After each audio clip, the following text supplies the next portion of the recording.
razonar y se contonean como emperadores y nunca quieren pensar. En vez de aprenderse la ley verdadera y andan coqueteando con cualquier quimera. Pongan pues muchísima atención y aprenderse todos la lección.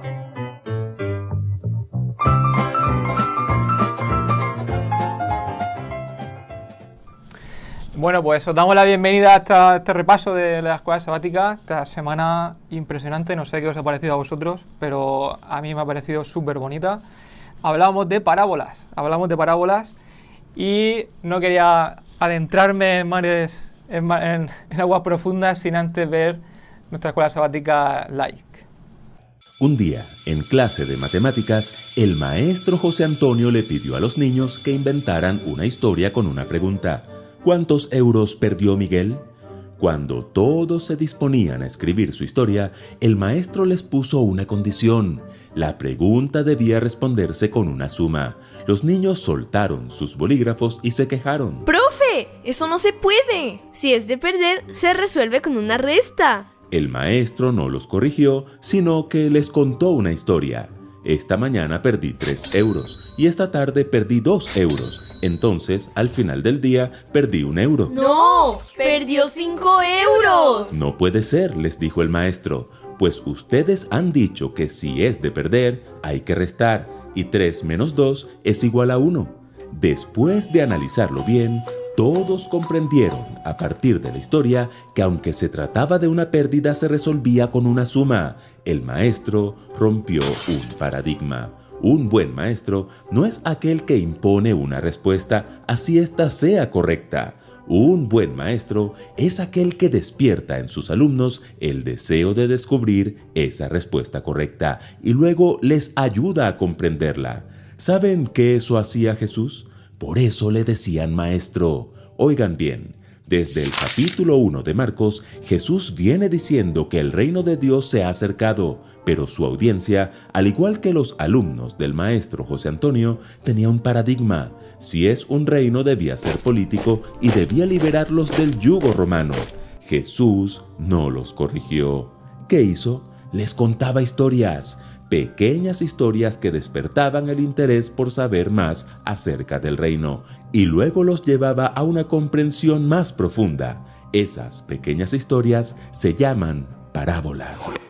Lección 4. Parábolas. De los 3 evangelios sinópticos, Marcos es el que menos parábolas contiene, pero eso no significa que no valga la pena estudiarlas. Esta semana miraremos 5 parábolas contenidas en el capítulo 4 de Marcos, pero les tengo una condición.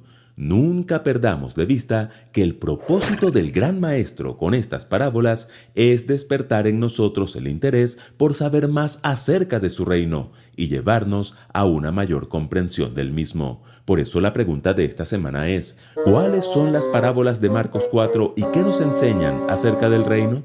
En primer lugar, la parábola del sembrador. Jesús estaba junto al mar de Galilea. La multitud se agolpaba para escucharle. Entró en una barca, se sentó en ella y les contó una parábola. Pongan atención. Un sembrador salió a sembrar. Sucedió que al esparcir él la semilla, una parte cayó junto al camino, y llegaron los pájaros y se la comieron. Otra parte cayó en terreno pedregoso, sin mucha tierra. Esa semilla brotó pronto, porque la tierra no era profunda, pero cuando salió el sol, las plantas se marchitaron y por no tener raíz se secaron. Otra parte de la semilla cayó entre pinos que al crecer la ahogaron, de modo que no dio fruto. Pero las otras semillas cayeron en buen terreno, brotaron, crecieron y produjeron una cosecha que rindió el 30, el 60 y hasta el 100 por uno. Los discípulos no entendieron. Cuando estuvo solo con ellos, Jesús les explicó la parábola. La semilla es la palabra de Dios. Esta a veces cae junto al camino, es decir, sobre personas que oyen pero luego permiten que el diablo les quite esa semilla del corazón. A veces cae sobre piedras, personas que oyen y reciben la palabra con gozo, pero no echan raíces. Creen por algún tiempo, pero ante la primera prueba se apartan. Otras veces cae entre espinos, Personas que oyen, reciben y alcanzan a crecer un poco, pero los placeres, las riquezas y los afanes los ahogan. Pero a veces caen en buena tierra. Esos son los que oyen, reciben, crecen y dan fruto. ¿Lo notan? 3 casos de fracaso y 1 de éxito. Pero la semilla es la misma en cada caso. Una semilla que tiene poder para crecer y dar mucho fruto. ¿De qué depende entonces el éxito o el fracaso? No de la semilla, sino del terreno que la recibe. Aquí hay un principio del reino. Hay que sembrar la palabra. Es claro que no siempre la cosecha será la esperada, pero algunas las veremos germinar y darán muchísimo fruto. En segundo lugar, la parábola de la luz. La siguiente parábola contiene 2 preguntas. ¿Podrían contestarlas? ¿Acaso se trae una lámpara para ponerla debajo de un cajón o debajo de la cama? No. ¿No es por el contrario, para ponerla en una repisa? Sí. 2 preguntas demasiado obvias, ¿cierto? Las lámparas existen para dar luz. Esconderla sería algo absurdo. Sería como comprar un iPhone 15 y usarlo solo para pisar las servilletas. ¿Por qué hizo Jesús estas preguntas tan obvias? Para que entendamos otro principio básico del reino. Jesús es la luz de este mundo. Tener a Jesús y no mostrarlo a otros es una conducta absurda. En tercer lugar, la parábola de la cesta. A decir verdad, la tercera parábola de Marcos 4 más parece un acertijo. Pongan mucha atención. Con la medida que midan a los otros se les medirá a ustedes, y aún más se les añadirá. Al que tiene se le dará más. Al que no tiene, hasta lo poco que tiene se le quitará. Bueno, para entender esta parábola debemos trasladarnos al mercado. ¿Les gusta el mercado público? Sí, hay mucha variedad. Y mucha gente. Y muchos olores. Bueno, imaginemos que llegamos al mercado a comprar 4 libras de lentejas. El vendedor tiene un recipiente con la medida de 1 libra, así que vacía el recipiente en la cesta 1, 2, 3 y 4 veces. Pero para hacernos sentir bien atendidos, nos echa un poco más. En algunos países a eso se le llama ñapa o yapa. Jesús se vale de esa ñapa para reflexionar acerca de la disposición a recibir, no las lentejas, sino la verdad. Si eres receptivo y aceptas la luz, obtendrás aún más, pero si la rechazas, perderás incluso lo que tenías antes. Aquí hay otro principio del reino. Si vas a recibir la palabra, recíbela toda. Si rechazas una parte de ella, por pequeña que parezca, podrías perderlo todo. En cuarto lugar, la parábola del crecimiento de la semilla.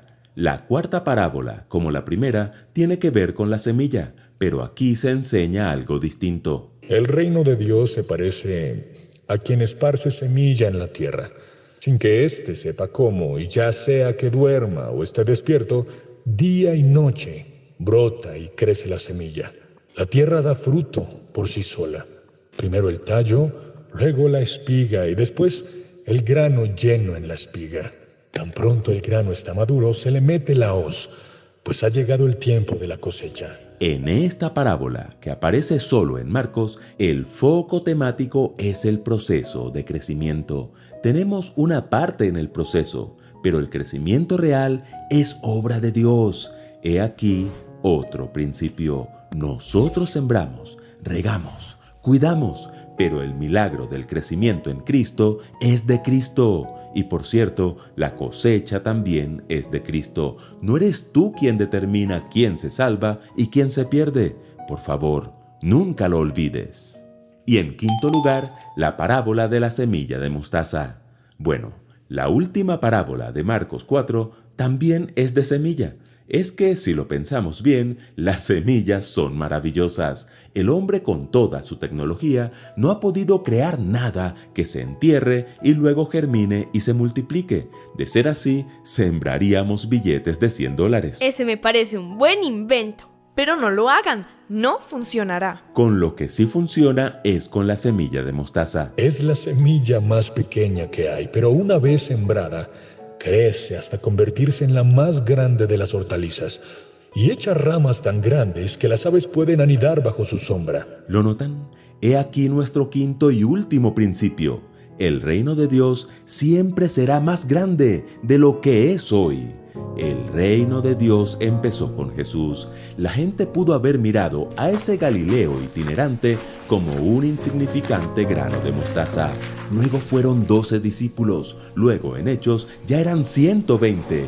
Después se bautizaron 3,000, luego 5,000. Luego Pablo expandió el mensaje del reino por 3 continentes. Hoy, 2000 años después, es mucho más grande, pero crecerá aún más. Al profeta Daniel se le mostró una roca que destruyó a todos los reinos de este mundo y luego se convirtió en una gran montaña que llenó toda la tierra.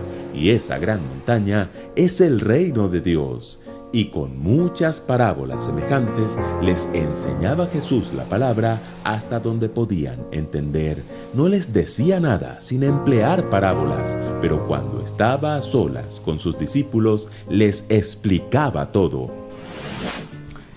Bueno, pues después de este excelente resumen, vamos a empezar un poquito a reflexionar sobre los diferentes puntos y lecciones que nos deja esta escuela sabática. Le damos la bienvenida a Fernando, que ha venido aquí a apoyarnos, y entre todos vamos a ver si sacamos oro de este tesoro que tenemos aquí esta semana.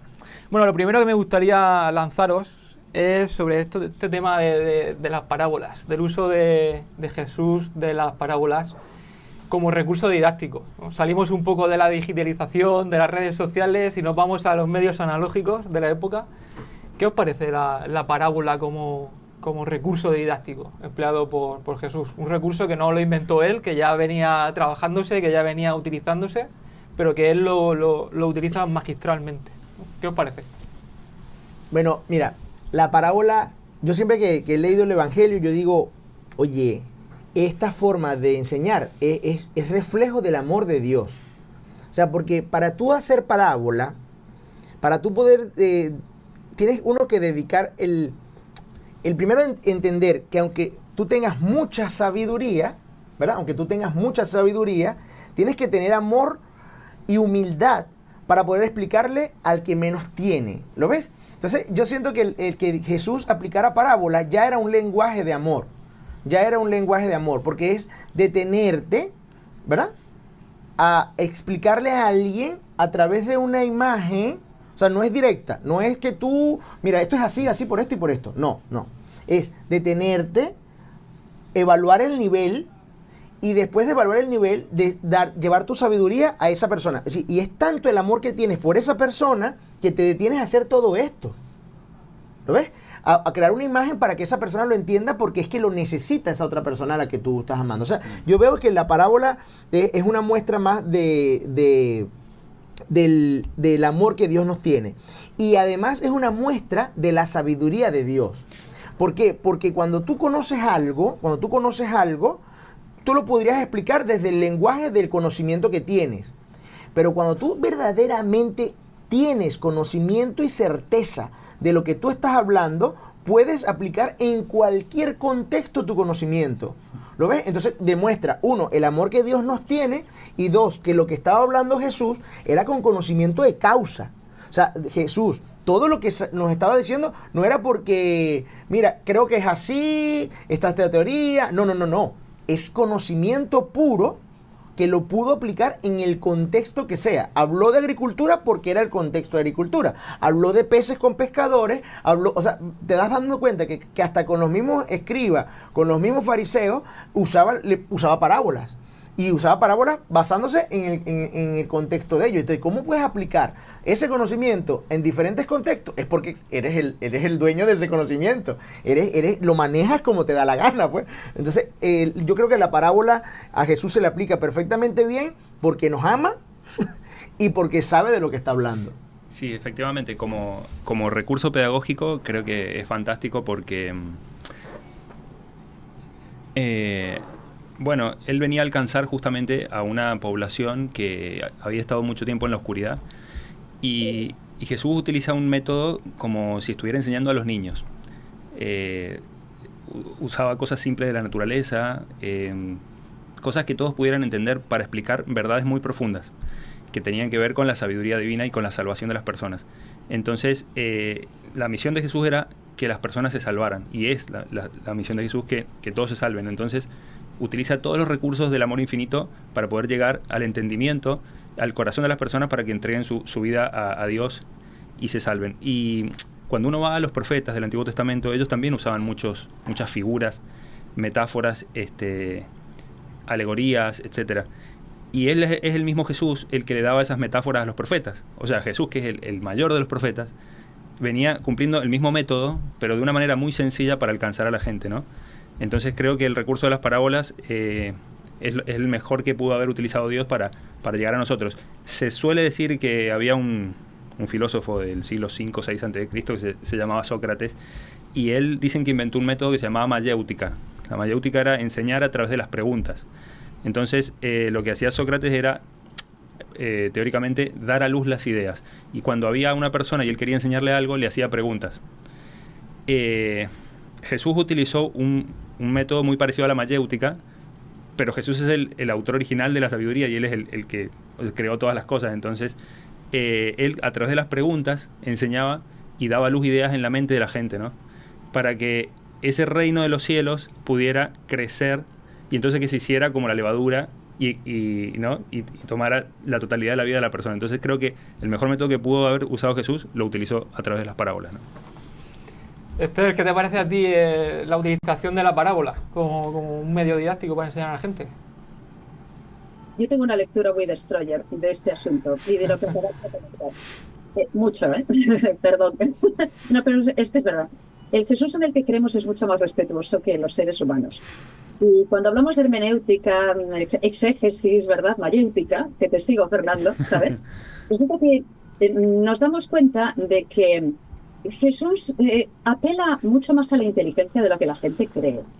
Las parábolas, de hecho, los únicos que no las entendieron fueron los sabios de la época, ¿verdad? Aquellos que sabían tanta teología que no se enteraban absolutamente de nada. Y resulta que eran los únicos, eso hizo la lección, ¿recordáis? Que no entendían las parábolas. El ser humano normal, presuntamente de coeficiente intelectual limitado, aquel que se dedicaba a la agricultura, aquel, ¿verdad?, que era pues el desechado de la época o aquel que era el paria de la época, escuchaba a Jesús y entendía lo que Jesús estaba diciendo. Y no solo lo entendía desde una dimensión espiritual. Conocían la naturaleza, conocían cómo funcionaba la historia, y Jesús, que apelaba siempre a su inteligencia, a su sentido común, a su sensatez y a sus posibilidades, les contaba las cosas de una forma que era tan simple de entender que estos listos, ¿verdad?, estaban escuchando de fondo y no se enteraban absolutamente de nada. Creo que en la actualidad, en la que antes hablábamos de redes sociales, abundan los teólogos fabulosos que llegan a conclusiones fabulosas, fantásticas, ¿no?, completamente inesperadas, de textos bíblicos, y los difunden por redes sociales. Es un buen momento para volver a las parábolas y para recordar que Jesús apela a nuestra inteligencia, a la de todos y cada uno de nosotros. Y cuidado con la sabiduría del mundo, porque esa es una cosa, es peligrosa. Y si no te enteras de lo que dice una simple parábola, es que no te has enterado de cómo va esto, ¿no? Tal cual. Creo que Jesús aquí es muy inteligente. Bueno, ahorita que comentaste lo de la técnica con las preguntas, y es que lo aplica muchísimo. Hay un pasaje cuando llevan al enfermo en la camilla, que a mí me pareció eso la mejor respuesta que pudo haber dado a alguien en la historia, la hizo Jesús en ese momento. O sea, cuando le preguntan que quién eres tú para perdonar pecados, y entonces, oye, él no responde directamente, sino que él hace otra pregunta y dice, ¿qué es más fácil? ¿Verdad? Que yo o sea, desde el punto de vista de la inteligencia de ellos, ¿qué es más fácil? Que yo le diga que le perdono los pecados o que lo pare de la cama. Obviamente ellos van a decir, bueno, es verdad, sí, es mejor que digas algo y no que lo pares. Bueno, es para mí más fácil pararlo de la cama que... O sea, él muestra esa imagen y le respondió a todo aquel que pudiera pensar qué autoridad tenía Dios en ese momento, o sea, Jesús en ese momento, le respondió a todos con una pregunta y un hecho. O sea, es eso que dice Esther. Jesús, en el uso de las herramientas de enseñanza, apeló a la inteligencia de cada una de las personas que quería que asumiera. Y eso es muy importante, porque cuando la idea nace en tu cerebro, no es que te la dan. Cuando la idea nace en tu cerebro se queda. Esa información se queda en ti, porque nació de ti. nació de quizás de esta parábola, quizás de esa pregunta, pero es una idea que la creaste correctamente. Entonces, en cambio, si yo te digo a ti, mira, esto es así por esto y por esto, perfecto, tú sales de ahí, es por eso, listo. A los 3 días se te olvidó. Este es el mismo Jesús que dijo que no teníamos que darle las perlas a los cerdos ni las cosas sagradas a los perros. Entonces vemos en la figura de Jesús como una ambigüedad o una ambivalencia con respecto a sus métodos, que puede enternecer a alguien que tiene un corazón sincero y puede endurecer a otra persona que no quiere saber nada con Dios. Este mismo Jesús, que era el ángel de Jehová en el Antiguo Testamento, y estaba ubicado entre el pueblo de Israel y los egipcios, y era luz para el pueblo de Israel y era oscuridad para los egipcios. Entonces, en un momento en el Evangelio de Juan dice: yo he venido para que los que ven sean cegados y los que no ven vean. Entonces, como decía Esther, y venimos reflexionando, muchas personas que deberían haber entendido porque eran maestros de Israel tenían una confusión en su cabeza. Ellos creían que eran sabios y se hacían necios. Entonces Jesús, que es el ser y fue el ser más sabio de todos los tiempos, vino a abrirnos los ojos a los que andábamos en oscuridad, y eso depende de la sinceridad del corazón. Entonces a Jesús nadie lo podía entrampar, nadie lo podía engañar, y cuando querían agarrarlo en alguna palabra, él como que evadía y se escapaba y les refutaba a través de preguntas, o directamente se iba. En un momento le pidieron una señal y Jesús dijo: señal no le será sino la señal del profeta Jonás, y se fue. Entonces le dejó el enigma picando ahí y se rompían la cabeza pensando qué habrá querido decir Jesús, ¿no? Pero para los niños, los que son como niños, eran cosas sencillas. Y un apunte más, si me lo permitís, en ese sentido, para un poco también acabar de responder a lo que nos preguntaba también Raúl. La forma de enseñar de Jesús nos invita a llegar a nuestras propias conclusiones. Es decir, te invita a razonar, te invita a reflexionar, te invita a pensar por ti mismo. No a que los demás te den la idea puesta, sino que te invita a que pienses tú, a que llegues tú a tus propias conclusiones. Y una idea también, que está hilado con lo que luego nos va comentando la lección con respecto a las parábolas. Jesús nos enseña de la forma en la que estamos preparados para comprender. Es decir, Jesús respeta nuestro ritmo y Jesús respeta también nuestro nivel, de acuerdo, de profundidad también espiritual. Él nos muestra, que es una idea muy interesante que nos da la lección, aquello para lo que estamos preparados, ¿no? No aquello para lo que no estamos preparados. Entonces, dependiendo de tu dimensión espiritual y de tu profundidad espiritual, la palabra de Dios te va a ir explicando, te va a ir mostrando. Pero tienes que ser tú el que llega a tus propias conclusiones y a tu propio tiempo. Amén. Bueno, hago un pequeño paréntesis después de vuestras excelentes aportaciones. Hay un libro de Ellen White, ¿no? Palabras del gran maestro, que podemos profundizar mucho en este tema, y que ella dice, entre otras cosas, porque sabéis que muchas de las parábolas que él utiliza hacen referencia a la naturaleza, que él mismo era el creador de la naturaleza, sabía y conocía su funcionamiento y por eso las utilizaba tan magistralmente, ¿no? Y eso es una idea que a mí que se me quedó en la cabeza y que me encanta, ¿no? No, y es buenísima porque es como que usa los dos libros, ¿sabes? Él usa la escritura y el libro de la naturaleza, que es también reflejo del carácter de la gloria de Dios. Entonces es espectacular porque usa sus dos libros. Yo no me quiero adelantar, pero el reino de los cielos, el concepto del reino de los cielos en Marcos y en la Biblia en general, tiene una dimensión, según entiendo, espiritual, pero también tiene una dimensión material. Porque alguno podría decir, como dice Pablo, las cosas espirituales se hicieron espiritualmente, y está bien.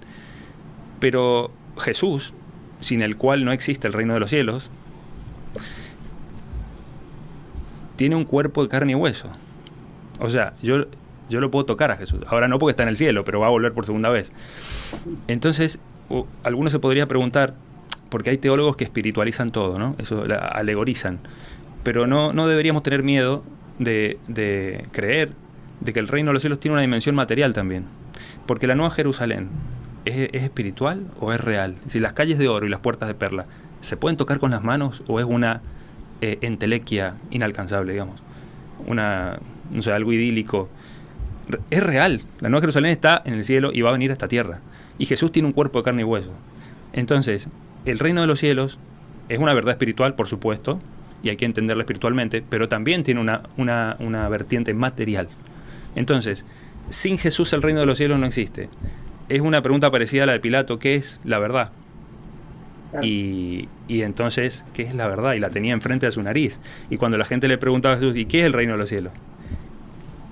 Acá está el reino de los cielos, decía Jesús, ¿no? No me quería adelantar, pero para hacer un poco de introducción al tema del concepto del reino de los cielos. Cuando leemos Marcos 4, la primera parábola que nos encontramos de frente es la del sembrador, ¿no? ¿Qué parábola tan conocida la del sembrador? No me voy a parar a diseccionarla porque no tenemos tiempo para eso, pero sí que me gustaría pararme sobre algunos detalles, ¿no? La importancia de la tierra para que la semilla crezca, eso es importante, de las diferentes tierras que nos plantea y de los porqués esas semillas no funcionan, pero no sé si os habéis parado a pensar en el papel del sembrador, ¿no? Todos tenemos, bueno, todos, es muy común ver que tengamos a alguien conocido en nuestra familia que esté relacionado con la agricultura, ¿no? Este sembrador no llama la atención de que no tiene en cuenta la tierra, sino que él va tirando semillas así a mansalva, ¿no? Sin tener muy en cuenta en qué tierra caen ni cuidar el tipo de... ¿no? Eso es lo que llama muchísimo la atención en esa parábola realmente, que cualquiera que tenga dos dedos de frente va a decir, oye, pero si hay 4 tierras distintas y una de ellas te produce fruto, ¿para qué perder el tiempo en las demás, verdad? O sea, 75%. Sí, porque Jesús nos plantea en esta parábola una persona que va, o sea, ¿cuál es? Sí, ahí encuentras más información en la parábola, encuentras más detalle en la parábola, que Jesús nos pone como tácito el que debe ser así, no hay nada raro en que el agricultor lance, o sea, para un agricultor es raro, pero en esta parábola no hay nada extraño a que el agricultor vaya lanzando hacia mansalva, como tú dices, sin escatimar si cae o no cae en el terreno correcto. Entonces, eso es un llamado a reflexionar. Por eso cuando tú dices que si nos llamó la atención, claro que nos llama la atención muchísimo, muchísimo. O por lo menos a mí me llama mucho la atención eso, y es un llamado a reflexionar de que la palabra de Dios, tú no tienes por qué volverte juez de determinar cuál es la tierra donde va a crecer y cuál es la que no va a crecer. Tal cual. O sea, que tú digas, yo voy a mandarle este mensaje a este hermano porque a él sí lo va a tomar y este otro no. El Evangelio se predica para salvación y la voluntad de Dios es que el 100% de los seres humanos se salve de todas las edades. Pero Él sabe que eso no va a ser así. Y aún sabiéndolo, predicó el Evangelio a personas que Él sabía que no iban a recibir el Evangelio. También para testimonio y por amor. Y esa también es la misión que nos toca a nosotros. Por eso yo encuentro ánimo en que el mismo Dios, hecho hombre,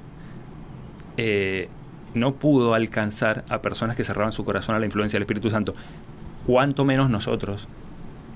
A veces, por eso no hay que desanimarse si uno da un estudio bíblico, uno habla de la palabra de Dios y quizá no tiene el resultado que uno esperaría, porque el mismo Jesús fue rechazado. Entonces uno ora y aunque cueste encontrar esa aguja en el pajar, hay que seguir adelante, ¿no? Porque el Evangelio uno lo predica y es para testimonio, para que entonces venga el fin.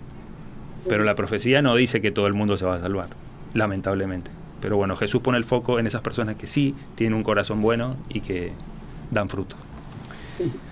Ayer mismo hice algo en mi jardín. Yo no soy agricultora, pero tengo un pequeño jardincillo. Lanzaste semillas a más. Clarísimo, quiero decir. Es la última tarea que hice que me sirve para explicar gráficamente lo que estamos comentando. Resulta que a mí me gustan mucho las cintas, estas plantas que son cintas y que, ¿sabéis? Sale de cada una de esas cintas, es el cloropitum. Sale pues una especie como de vara y al final de esa vara pues se desarrolla una nueva plantita que va echando esas raíces. Bueno, y es muy fácil sacarlas e irlas plantando en macetas. Pero resulta que ayer me pasó algo muy curioso. Una de esas cloropitum, porque tengo muchas en el jardín porque me encantan y es muy fácil además reproducirlas, uno de los hijos, una de esas varas, había caído al suelo y resulta que había enganchado y había enraizado en un hueco que hay, un hueco diminuto, que hay en el cemento, ¿de acuerdo? Es una zona de cemento que tengo macetas y resulta que para mi sorpresa se había enraizado fortísimo y estaba lanzando, de hecho se había desarrollado una nueva planta fantástica en una simple rendija. Es algo alucinante. Me costó trabajo quitarla y de hecho he hecho 4 plantas de aquella planta que había enraizado en una mínima rendija. Me lleva a pensar que a veces nos da la sensación de que estamos hablando de un terreno pedregoso, pero justo debajo de la primera piedra hay tierra y ahí puede fructificar también esa raíz. es una lección que yo me he llevado esta misma semana de lo que estamos comentando. Nosotros no tenemos ni idea de lo que hay debajo del pedregal, debajo de la arena, o en esos lugares en los que, pues a lo mejor la semilla aparentemente no daba fruto, pero como ayer me costó arrancar la planta que había, a veces plantas, en sustrato, con agua y tal, y no salen. En esa pequeña rendija, ella sola estaba desarrollando un plantón que ahora mismo está en 4 macetas diferentes. Me sirve de lección, la naturaleza es una lección permanente. Constante. ¿Verdad? Sí, así es. Hay muchas cosas sobre las que reflexionar aquí en, Sí. en esta parábola, la verdad. Digamos que en el sentido espiritual también me llama mucho la atención de que Jesús no explica de forma seguida la parábola, no le da una explicación, sino que cuenta la parábola y en otro contexto, cuando se le pregunta sobre el significado, ya explica la parábola, ¿no? Y en ese sentido espiritual que le da la parábola, el sembrador lo que está sembrando al final es el Evangelio, ¿no? El Evangelio que entendemos que es la buena nueva o la buena noticia. Y una noticia no tiene sentido si no se comparte. O sea, las noticias son para ser compartidas, básicamente, ¿no? Entonces eso nos da a nosotros en nuestra aplicación práctica, no sé qué pensáis vosotros, debemos de tener en cuenta o debemos de buscar el momento perfecto para predicar el Evangelio a una persona. Podemos decir, bueno, yo creo que esta persona ahora no es el momento, será más adelante, o a este grupo de personas no es el momento de darle un estudio bíblico, sino que a lo mejor llegará el momento, no es el momento, no es la tierra adecuada ahora mismo. ¿Qué pensáis sobre esto? Bueno, tú sabes que iniciando con la idea principal que teníamos, de que Jesús nos da las parábolas, este tipo de herramientas del aprendizaje, esta psicopedagogía que va en todos los tiempos, porque es otra particularidad. Las parábolas de la Biblia se aplican en todo tiempo.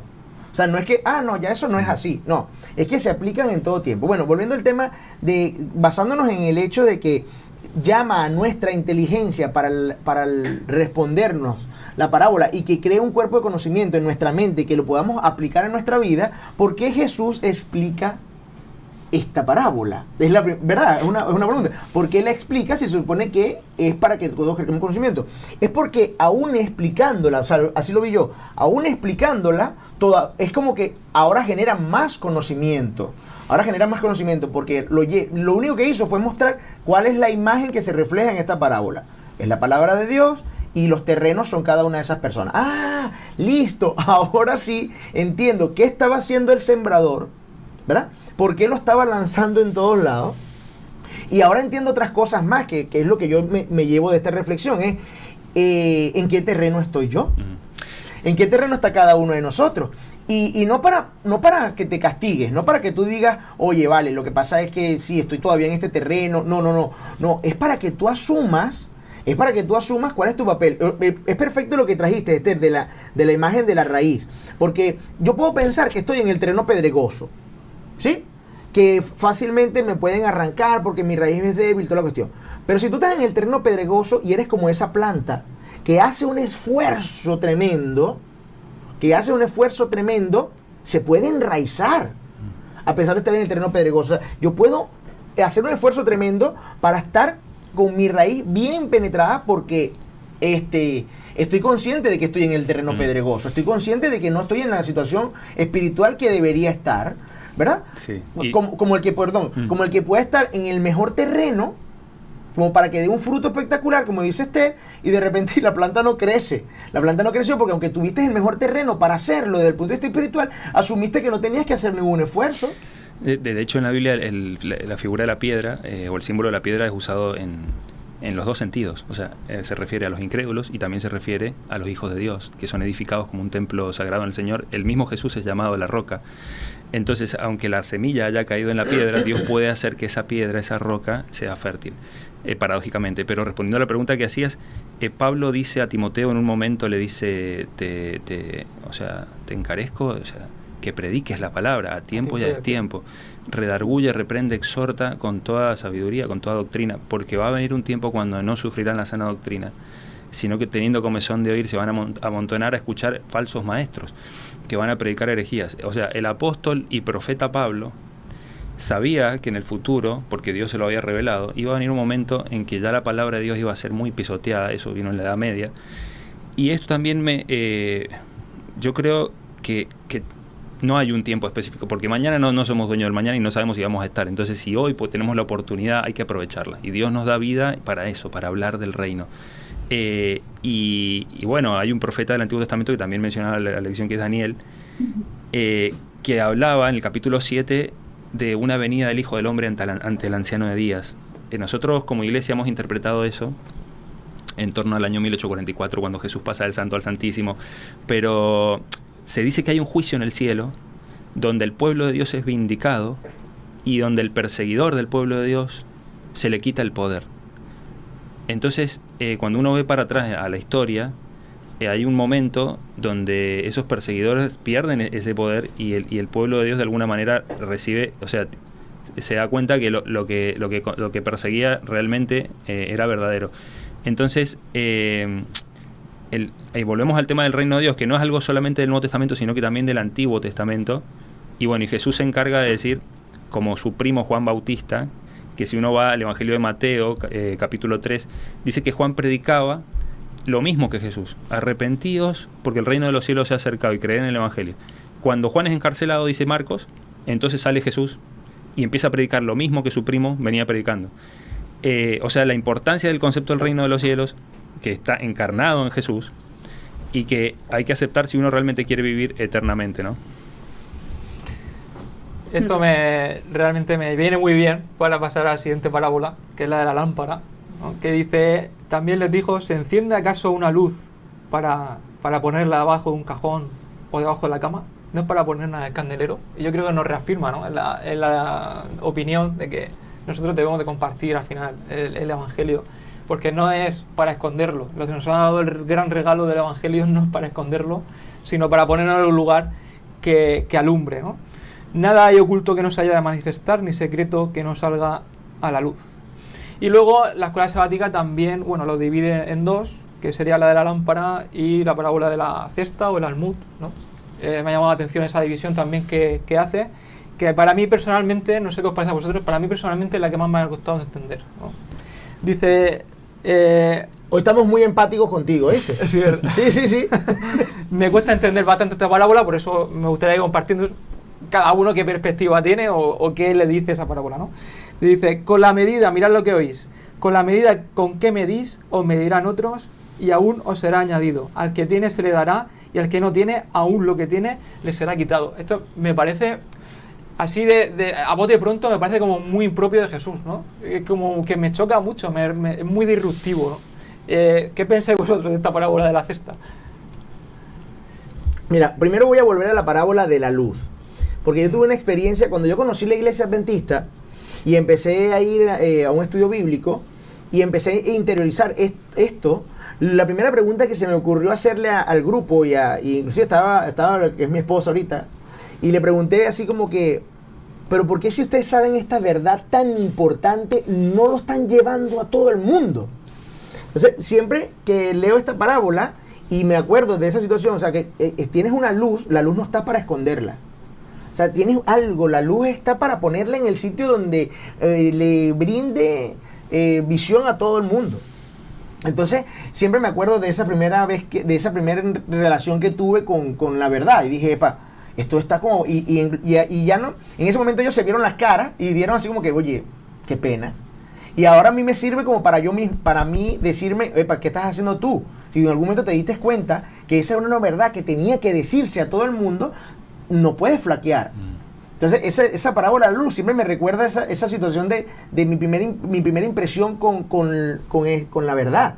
Mi primera impresión con la verdad era de decir, epa, esto hay que decírselo a todo el mundo. Entonces, como que tienes alguna información privilegiada que todo el mundo tiene que saberla. Eso nos recuerda la gran verdad que el Evangelio es algo fluido, que la vida es algo fluido y no estático. Si uno no se queda quieto en un solo lugar, el tiempo va pasando, el tiempo no vuelve. Jesús nos ha dado un tesoro enorme y quiere que lo compartamos. De hecho, hay parábolas en los evangelios, sin entrar en el análisis, pero el tema de por ejemplo, la parábola de la higuera, cuando Jesús maldice la higuera porque no daba frutos. Esto me recuerda que Jesús sabía perfectamente lo que hacía, sabía perfectamente el rol que estaba cumpliendo y qué profecía estaba cumpliendo. Tenemos al apóstol Pablo cuando dice que Jesús iba a venir nacido bajo la ley cuando el tiempo se cumplió. Cuando el tiempo se cumplía, iba a venir Jesús, Dios envió a su Hijo, nacido bajo la ley. Y después también Pedro, que dice que el plan de salvación era algo que estaba ideado desde antes de la fundación del mundo, pero manifestado en los postreros tiempos por amor a vosotros, dice. O sea, Dios no improvisa. Cuando Dios se encarna y viene perfectamente claro en lo que tiene que hacer. Por eso Él no pierde tiempo. Jesús le faltaban las horas para trabajar, porque Él oraba a su Padre en la noche y en el día estaba todo el día trabajando y predicando el Evangelio y sanando las enfermedades, curando y enseñando. Y entonces en 3 años y medio pudo juntar un grupo que se encargó de continuar con la tarea. Pero a lo que voy es que hoy es el día de salvación. A veces alguno se puede relajar y pensar, no, después cuando tenga una mejor oportunidad, y con respecto a eso también hay parábolas, que uno lo va postergando y lo va delegando para el día de mañana, y no sabemos si mañana vamos a estar. Entonces hay como una inminencia en el mensaje del reino, es decir, aceptalo hoy, da fruto hoy, incorporate hoy a la familia de Dios, porque no lo dejes ahí porque mañana puede ser muy tarde. Entonces yo creo que hay un llamado para nosotros en ese sentido, de ser consecuentes con lo que creemos y de actuar en consecuencia, o sea, y no ser pasivos, porque si yo me lo guardo, ¿qué dice Pablo también? Si el evangelio está escondido, dice, entre los que se pierden está escondido. Es muy fuerte, ¿no? Pero a veces Jesús se ponía en modo, digamos, profeta, y hacía reprensiones suaves, pero yo creo que esto que dice Jesús, que vos preguntás, es una reprensión suave. Es decir, si vos has sido fiel cuando escuchaste el Evangelio, vas a dar frutos. Porque es imposible que si vos estás adherido a la vid verdadera que Jesús no dé fruto, porque Jesús va a hacer que vos des frutos. Pero si no das frutos, eso que tenés, eso que yo te puse, ese gran tesoro, te va a ser quitado. Entonces, si vos tenés y das fruto, vas a recibir más. Es un poco como la parábola de los talentos. Entonces, es lo que decíamos recién. Lo que nos da Dios es para darlo, porque de gracia recibiste y das de gracia. Entonces, es el mensaje más importante que cualquier ser humano puede haber recibido alguna vez, y que tiene que ver con la vida y la muerte de las personas. Entonces, no es para tomarlo livianamente. Y yo creo que Jesús hace un poco alusión a esa seriedad que tiene ese mensaje, ¿no? Tiene esta parábola algunas lecturas también interesantes. A mí siempre me costó, esta, ¿de acuerdo? Y la lección de esta semana me ha dado un par de ideas que me resultan útiles y que es con lo que yo me quedo y he podido aprender, ¿no? Porque la parábola nos habla también de la disponibilidad que tenemos de recibir la luz, ¿no? Es decir, y nos lo explica de esa forma. Nos dice, bueno, todos damos por sentado que todo el mundo está deseando recibir luz, y sin embargo vivimos en un mundo de confusión, y resulta que la parábola nos dice, mira, si tú quieres recibir luz, te pones en disposición de recibir luz, vas a recibir toda la luz que desees, y además te vas a iluminar, y es sorprendente la cantidad de luz que vas a recibir. Pero si decides deliberadamente rechazar la luz, estamos hablando de a sabiendas de qué es la luz, y la rechazas deliberadamente, tu oscuridad va a ser mayor que la que tenías antes. Claro, ahí va la cuenta, y a mí me ayudó esto a entender lo de la cuenta regresiva, ¿no? La cuenta negativa, ¿no? ¿Cómo es posible que recibiendo tengas menos, o que recibiendo te quedes con menos? Pues es así de fácil. Si tú partías de un nivel de oscuridad y de un nivel de confusión, enciendes la luz, ¡chas!, todo se ilumina. Pero es posible que podamos llegar a estar en más oscuridad de la que teníamos. La Biblia dice que sí. Si rechazas deliberadamente esa luz que Dios está dispuesto a darte. Y eso evidentemente es una llamada de atención, es una reprensión, coincido también con lo que nos dice Fernando, ¿no? Es una reprensión, cuidado, das por sentado que puedes rechazar la luz y aceptarla y demás, no juegues con esto, porque es posible que acabes en mayor confusión o en mayor oscuridad. Y hay algo también en esta parábola que a mí me preocupa mucho, y por eso me he puesto este texto de fondo, ¿verdad? Marcos 4:24. Cuidado, con la vara con la que mides serás medido. Y afortunadamente para ti, gracias a Dios, Dios te mide de una forma muy distinta. La lección nos pregunta en algún momento, ¿tienes que hacer algún cambio en tu vida por aquello de que estás midiendo a los demás de una forma que a lo mejor es bastante injusta? Pues ten cuidado, porque a lo mejor te vas a ser medido así también, ¿no? De manera que es verdad que es una parábola curiosa, pero podemos sacar lecciones muy chulas y muy profundas, de algo aparentemente tan sencillo como mira cómo pesas y mira cómo te trata, ¿no?, aquel que te está vendiendo algo. ¿Sabes que esa parábola, y más de uno que la pueda estar leyendo, o sea, esto de que es difícil esta parábola, sí lo es. La primera vez que yo la leí hasta injusta me pareció. La primera vez que yo la leí, y cualquiera que nos puede estar viendo a través de YouTube y lee esta parábola dice, oye, pero el que tiene le darán más, y el que no tiene le quitarán. ¿Cómo se come eso? O sea, estamos hablando de que quizás es un tema injusto, pero cuando ves el trasfondo que hay aquí, qué realmente es lo que tiene esa persona, que se le dará más, y qué es lo que realmente no tiene esa persona a la que se le quitará, oye, ahí sí cobra sentido. Cuando estamos hablando de ese nivel de espiritualidad, y que diga, mientras más estés dispuesto a recibir la palabra de Dios, ¿verdad? Más se te dará. Y mientras menos disposición tenga, más perderás. Se puede entender con el perdón. El perdón es un concepto que está dentro del reino de Dios y dentro del Evangelio, ¿no? Dios nos perdona, nosotros tenemos que perdonar a los demás, etcétera, si queremos ser salvos. Es como que Jesús está diciendo, yo te he dado la capacidad de perdonar.